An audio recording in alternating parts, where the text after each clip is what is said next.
F1 हेर्न मन छ तर केही बुझिँदैन? आउनुस् F1 बुझौँ। भाग 6। यो पैसाको खेल यति फाइदाजनक छ कि संसारका ठूला कार ब्रान्डहरू बल्ल मैदानमा हाम फाल्दैछन्।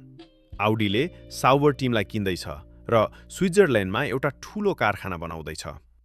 स्विट्जरल्यान्ड साह्रै महँगो ठाउँ भएकोले FIAले उनीहरूलाई एउटा विशेष स्यालेरी अफसेट तलबमा सहुलियत दिँदैछ ताकि उनीहरूले आफ्ना कर्मचारीलाई उचित तलब दिन सकुन्। त्यस्तै जेनरल मोटर्सको साथ पाएको क्याडिल्याकले बल्ल 11औं टिमको रूपमा ठाउँ पाउँदैछ। उनीहरू यहाँ ट्रोफी जित्न मात्र आएका होइनन्, उनीहरू त मार्केटिङको खानी खन्न आएका हुन्।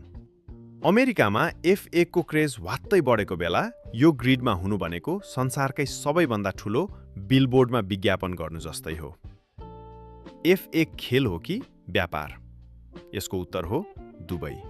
यो एउटा यस्तो खेल हो जहाँ बजेट व्यवस्थापन गर्न गणितको जादुगर हुनुपर्छ, नियमहरू बुझ्न राजनीतिको खेलाडी हुनुपर्छ र गाडी चलाउन निडर योद्धा हुनुपर्छ।